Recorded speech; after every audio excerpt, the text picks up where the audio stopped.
제 손에 1달러 25센트가 있습니다. 1960년대에는 이것이 노동자가 1시간 동안 일해서 받을 수 있는 최저 임금이었습니다. 지금 듣기에는 거의 만화 같은 이야기처럼 들립니다. 고작 1달러와 25센트라니요.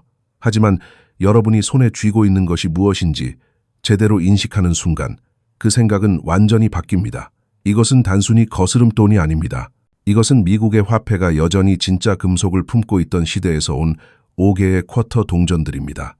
이것들은 현대의 구리와 니켈로 만들어진 샌드위치 동전이 아닙니다. 이것들은 은화입니다. 그리고 바로 그 디테일이 오늘 이야기의 전부입니다. 동전에 찍힌 숫자를 보는 것을 멈추고 그 동전이 무엇으로 만들어졌는지를 보기 시작하는 순간 여러분은 불편한 진실을 마주하게 됩니다. 돈의 가격과 돈의 가치는 같은 것이 아니라는 사실입니다. 그리고 대부분의 사람들에게 이 두 가지는 수십 년 동안 서로 맹렬히 멀어져 왔습니다. 여기 2025년을 강타하는 결정적인 한 방이 있습니다. 만약 저 은화 쿼터 중 하나가 오늘날 약 14달러의 가치가 있다면 5개의 쿼터로 이루어진 과거의 1달러 25센트는 사실 1달러 25센트가 아닙니다. 그것은 대략 70달러입니다. 이것은 1960년대 최저임금 1시간 노동의 현대적 금속 기반 등가물이 1.25달러가 아니라 시간당 70달러에 가깝다는 것을 의미합니다. 그리고 만약 그것을 하루 8시간 노동으로 확장해 본다면 여러분은 더 이상 역사책 속의 숫자가 아닌 현실을 부정하고 싶은 숫자를 마주하게 될 것입니다. 그것은 마치 고발장처럼 느껴집니다. 예전에는 최저 생계비라고 불렸던 하루 일당이 지금의 가치로 환산하면 약 560달러라는 사실 말입니다. 이것이 바로 은이 사람들을 화나게 만드는 이유입니다. 그리고 이것이 은이 금융기관들을 불안하게 만드는 이유이기도 합니다.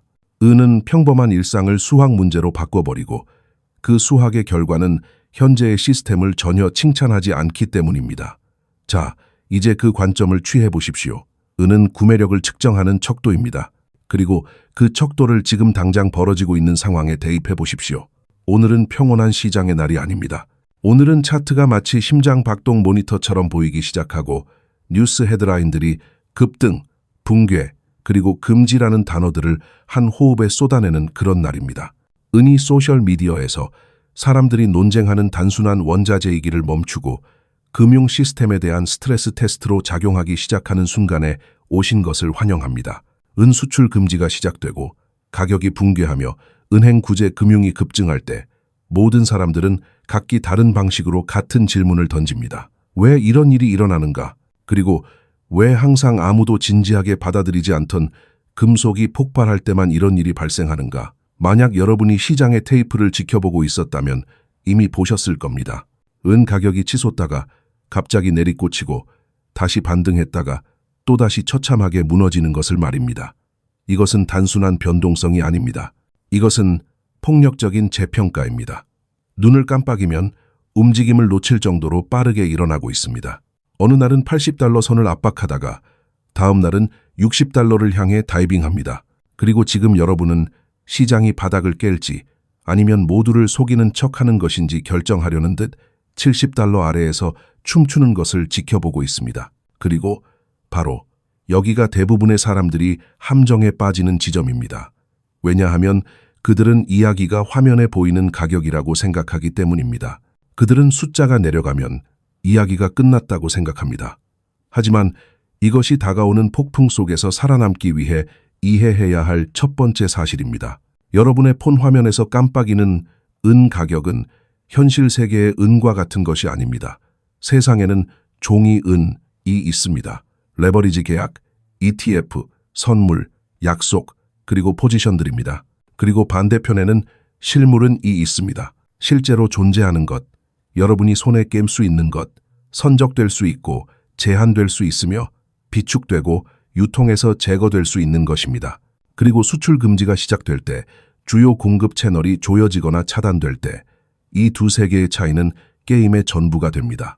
이것이 이 이야기가 중요한 이유입니다.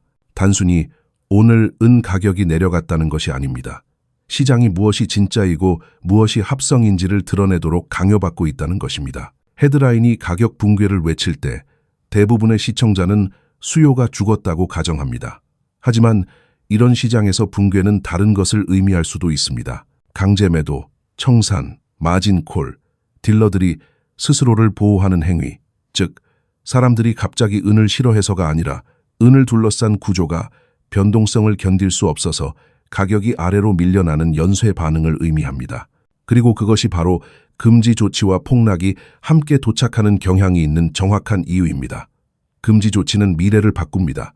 시장은 그것을 가격에 반영하려고 노력합니다. 하지만 시장은 레버리지 위에 지어졌습니다. 재평가가 너무 폭력적으로 변하면 레버리지는 부러지고 화면상의 가격은 전장이 됩니다. 그것이 지금 여러분이 서 있는 곳입니다. 그리고 심리적 함정에 주목하십시오. 가격이 붕괴하면 사람들은 파티에 늦었다고 생각하고 패닉에 빠집니다. 가격이 급등하면 그들은 너무 이르다고 생각하거나 포모를 느낍니다. 현실에서 이 두 가지 감정은 대개 틀렸습니다. 일관되게 옳은 유일한 것은 여러분이 무엇을 보고 있는지 이해하는 것입니다. 오늘의 목표는 과장도, 종말론도 아닙니다. 바로 명확성입니다. 왜냐하면 지금 수많은 이야기들이 충돌하고 있기 때문입니다. 긴급 유동성 주입과 은행들이 자금을 끌어다 쓴다는 이야기가 있습니다. 금속 시장의 규칙이 하룻밤 사이에 변경되어 행동을 즉시 재편할 수 있다는 이야기도 있습니다. 수출이 제한되고 있다는 소문도 있습니다. 그리고 개인 투자자들은 마치 라이브 재판을 지켜보는 것처럼 차트를 응시하고 있습니다. 시끄럽습니다. 감정적입니다. 그리고 인터넷은 한 명의 악당과 한 명의 영웅을 선택해 사건을 해결했다고 말하기를 좋아합니다. 하지만 진실을 원한다면 줌아웃과 줌인을 동시에 해야 합니다.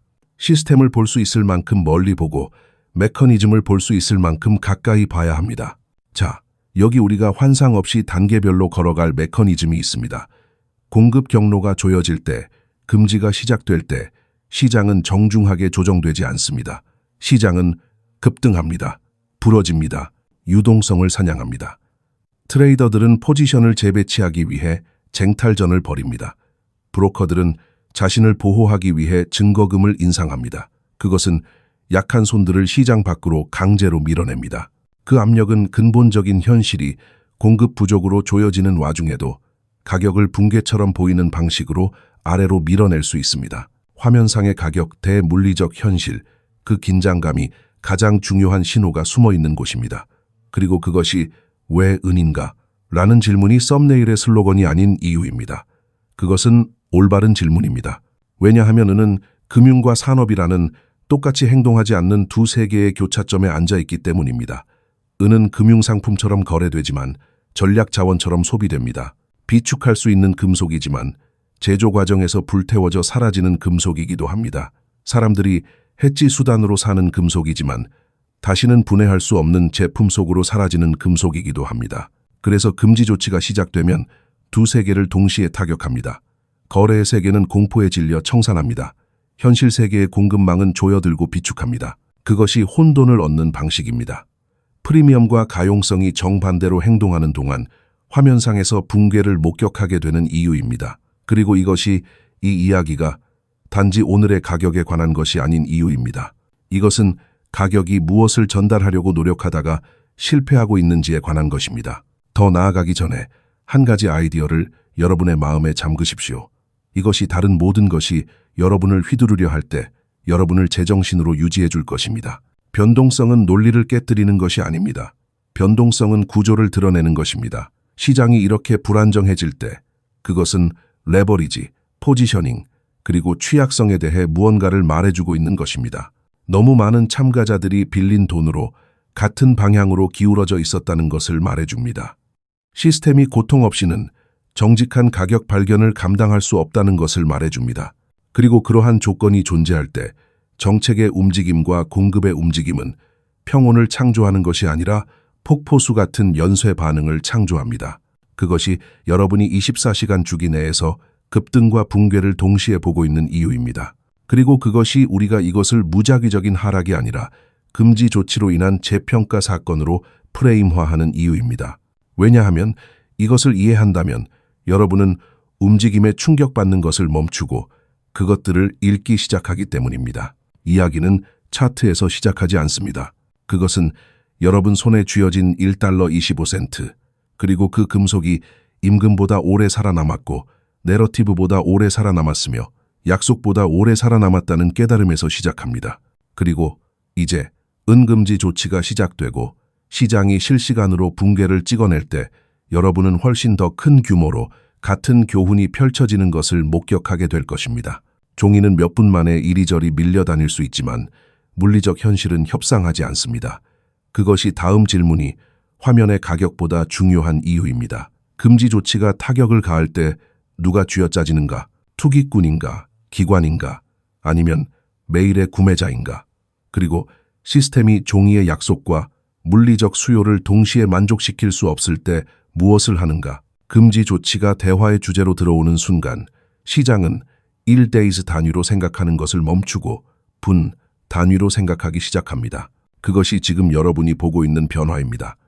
수출 금지는 깨끗한 헤드라인과 뒤이은 차분한 조정으로 도착하지 않습니다. 그것은 공식적으로 도장이 찍히거나 완전히 시행되기 훨씬 전에 기대, 유출, 포지셔닝, 그리고 선제적 행동으로 도착합니다. 대부분의 사람들이 금지가 시작된다는 단어를 들을 때쯤이면 시장은 이미 몇 시간, 때로는 며칠 동안 그 아이디어와 씨름해왔고 그 투쟁은 폭력적인 가격 행동으로 나타납니다. 이것이 타임라인을 이해하는 것이 헤드라인을 외우는 것보다 중요한 이유입니다. 금지 조치는 단일 이벤트가 아닙니다. 그것은 기대로 시작해서 결과로 끝나는 과정입니다. 그리고 가장 위험한 단계는 그 중간, 즉 아무도 그것이 얼마나 엄격할지, 얼마나 오래 지속될지, 또는 누구를 정말로 다치게 할지 확신하지 못할 때입니다. 그 불확실성은 가솔린입니다. 수출이 제한되거나 흐름이 조여질 수 있다는 신뢰할 만한 신호가 나타나자마자 참가자들은 행동을 조정하기 시작합니다. 트레이더들은 가능성을 앞서서 거래합니다. 딜러들은 재고 위험을 재평가합니다. 산업 구매자들은 조용히 공급을 확보하고 마진으로 살고 죽는 레버리지 플레이어들은 식은땀을 흘리기 시작합니다. 여기가 시장이 내부적으로 균열하기 시작하는 지점입니다. 왜냐하면 모든 사람이 금지 조치에 같은 방식으로 반응하지 않기 때문입니다. 어떤 플레이어들은 서둘러 들어오고 다른 플레이어들은 서둘러 나갑니다. 그리고 시스템은 가격을 통해 그 모든 것을 화해시켜야 합니다. 하지만 시스템은 뉘앙스를 위해 만들어지지 않았습니다. 속도를 위해 만들어졌습니다. 그래서 부드러운 재평가 대신 무엇이 가격에 반영되고 있는지 이해하지 못한다면 비이성적으로 보이는 급등, 급락, 그리고 톱날 같은 움직임을 얻게 되는 것입니다. 여기서 잠가야 할 핵심 아이디어는 이것입니다. 금지 조치는 단지 오늘의 공급만을 바꾸는 것이 아닙니다. 그것은 내일의 공급에 대한 기대를 바꿉니다. 그리고 시장은 미래를 내다보는 기계입니다. 그들은 확인을 기다리지 않습니다. 그들은 확률에 따라 움직입니다. 그것이 근본적인 우려가 희소성임에도 불구하고 가격이 붕괴할 수 있는 이유입니다. 거꾸로 들리겠지만 그렇지 않습니다. 금지 조치가 임박했을 때 그 즉각적인 효과는 종이 시장을 가장 먼저 강타합니다. 선물과 레버리지 상품들은 거래하기 가장 쉽고 위험 통제에 가장 민감하기 때문에 가장 빠르게 반응합니다. 만약 한 트레이더가 마진비를 써서 매수 포지션을 잡고 있는데 변동성이 폭발한다면 장기적인 전망이 얼마나 낙관적인지는 중요하지 않습니다. 증거금 요구액이 급증하거나 유동성이 말라버리면 포지션은 잘려나갑니다. 그 매도 압력은 단기적으로 다른 모든 것을 압도하며 가격을 빠르고 강하게 아래로 끌어내립니다. 그것이 여러분이 보고 있는 붕괴입니다. 그것은 시장이 은을 무가치하다고 선언하는 것이 아닙니다. 시장이 실시간으로 레버리지를 정화하고 있는 것입니다. 그동안 평행한 궤도에서는 전혀 다른 일이 벌어지고 있습니다. 실물 은은 알고리즘의 속도로 움직이지 않습니다. 그것은 계약, 선적, 경로, 재고, 그리고 신뢰를 통해 움직입니다.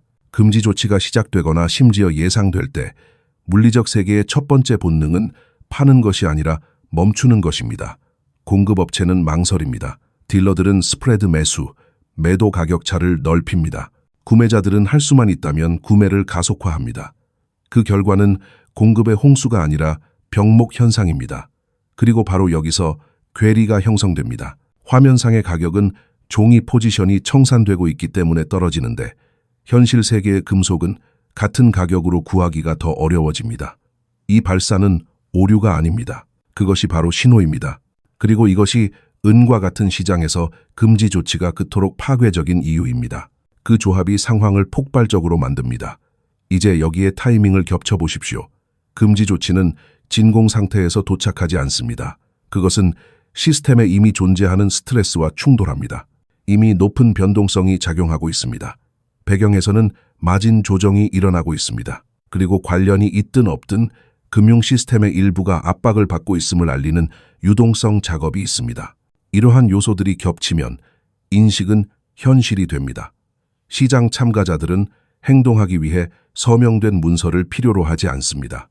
그들은 조건이 변하고 있다는 믿음에 따라 행동합니다. 그 믿음 하나만으로도 폭포수 효과를 유발하기에 충분합니다. 그리고 일단 폭포수가 시작되면 그것은 스스로를 먹어치웁니다. 하락은 손절매를 유발합니다. 손절매는 더 많은 매도를 유발합니다. 그 매도는 리스크 관리자들을 더 긴축하게 만듭니다. 그리고 갑자기 정책에 대한 소문으로 시작된 것이 가격 붕괴가 됩니다. 이것이 발표 자체에만 집중하면 요점을 놓치는 이유입니다. 진짜 행동은 전조에 있습니다. 트레이더들이 만약 이것이 진짜라면? 이라고 묻고 규칙이 하룻밤 사이에 바뀔 때 레버리지 포지션을 들고 있는 마지막 사람이 되고 싶지 않다고 결정하는 그 시간 속에 있습니다. 또한 물리적 구매자들이 다음 주에 이 금속을 구하기 쉽지 않다면? 이라고 묻고 종이 가격이 추해 보이더라도 지금 공급을 확보하기로 결정하는 그 순간 속에 있습니다. 이 두 본능은 충돌합니다. 하나는 속도를 팔고 다른 하나는 확실성을 삽니다. 시장의 임무는 그들을 화해시키는 것이며 시장은 그 일을 매우 폭력적으로 수행합니다. 그것이 여러분이 이해해야 할 맥락입니다. 금지가 시작된다는 문구는 트럭들이 국경에서 멈추고 모든 것이 즉시 얼어붙는다는 것을 의미하지 않습니다. 심리적, 물류적 기어들이 동시에 돌아가기 시작하고 그들이 매끄럽게 돌아가지 않는다는 것을 의미합니다. 금지 조치는 구조 내의 모든 기존 약점을 증폭시킵니다. 레버리지가 높으면 노출됩니다. 재고가 빡빡하면 사재기가 일어납니다. 가격 책정 메커니즘이 지속적인 흐름에 의존한다면 스트레스를 받습니다. 그리고 은은 금융과 산업의 교차로에 있기 때문에 그 스트레스는 모든 곳에서 한꺼번에 나타납니다. 이것은 또한 금지 조치가 직접적으로 일으키지 않은 일들에 대해 비난받는 이유이기도 합니다. 사람들은 가격 붕괴를 보고 즉시 그것을 금지 조치 탓으로 돌립니다. 마치 단 하나의 행위자가 당긴 단 하나의 레버리지인 것처럼 말입니다. 현실에서 금지 조치는 유일한 원인이 아니라 촉매제입니다. 그것은 이미 움직이고 있던 역학을 가속화합니다. 지연되고 있던 결정을 강요합니다. 안일함이라는 사치를 제거합니다. 그리고 안일함이 사라질 때 시장은 매우 고통스러운 방식으로 정직해집니다. 여기서 정직함은 명확성을 의미하지 않습니다. 강제된 행동을 의미합니다. 규칙이 바뀔 수 있을 때 아무도 가만히 앉아 있을 수 없습니다. 그렇기 때문에 타이밍이 그토록 중요합니다. 금지 조치로 인한 사건의 첫 번째 단계는 균형이 아니라 혼돈입니다. 시장은 과도하게 반응하고 과소 반응하며 모든 레벨을 테스트합니다. 참가자들은 낡은 도구로 새로운 현실의 지도를 그리려 하기 때문입니다. 여기가 헤드라인들이 이야기를 거꾸로 쓰는 지점입니다.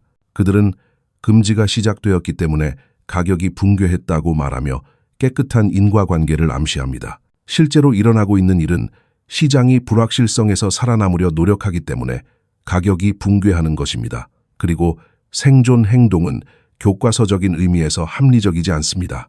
그것은 방어적입니다. 방어적인 시장은 먼저 팔고 나중에 질문합니다. 그것이 정확히 여러분이 보고 있는 것입니다. 그리고 그것이 첫 번째 움직임에서 도출된 결론에 대해 매우 신중해야 하는 이유입니다. 금지 신호 후의 첫 번째 움직임은 결코 최종 판결이 아닙니다. 그것은 충격파입니다. 진짜 재평가는 먼지가 가라앉고 참가자들이 누가 실제로 은을 필요로 하는지, 누가 단지 거래하고 있었는지, 그리고 공급이 실제로 얼마나 제한되어 있는지를 파악한 후에 일어납니다. 하지만 그곳에 도달하기 전에 시스템은 과잉을 씻어내야 합니다. 그 청소 과정이 바로 붕괴처럼 느껴지는 것입니다. 불편합니다. 시끄럽습니다. 그리고 속도를 안전과 혼동하는 사람을 처벌합니다. 플래시 크래시가 화면에서 펼쳐지는 동안 또 다른 내러티브가 거의 즉시 수면 위로 떠오르며 항상 같은 패턴을 따릅니다. 유동성 주입이 증가하고 레포 리포 수치가 점프하며 갑자기 은행들이 긴급 시설을 두드린다거나 구제 금융이 급증하고 있다는 헤드라인이 돌기 시작합니다. 여기가 정밀함이 중요한 곳입니다. 왜냐하면 여기가 또한 혼란이 번성하는 곳이기 때문입니다. 은행 구제 금융 급증이라는 문구는 강력하고 감정적이며 클릭을 유도합니다. 하지만 그 아래에는 훨씬 더 복잡한 현실이 숨겨져 있습니다. 여러분이 실제로 관찰하고 있는 것은 기관들이 하룻밤 사이에 무너지는 할리우드 스타일의 구조 장면이 아닙니다. 금융 시스템의 배관 내부에서 보내는 스트레스 신호입니다. 그리고 과장이나 부정에 빠지지 않고 은 가격의 붕괴를 무대 뒤에서 일어나는 일과 연결하고 싶다면 그 배관을 이해하는 것이 필수적입니다. 레포 시장은 주요 기관들 사이에 유동성이 흐르도록 하기 위해 존재합니다. 레포 사용량이 급격히 증가한다는 것은 누군가가 어딘가에서 국채나 기관, 증권 같은 고품질 담보를 대가로 단기 현금을 원한다는 것을 의미합니다. 그 자체만으로 자동적인 패닉을 의미하지는 않습니다. 유동성에 대한 수요가 증가했다는 것을 의미합니다. 중요한 질문은 금속 시장의 변동성이 폭발하고 마진 요구 사항이 강화되는 바로 그 순간에 왜 그 수요가 증가하느냐는 것입니다. 사람들을 불안하게 만드는 것은 메커니즘 자체가 아니라 타이밍입니다.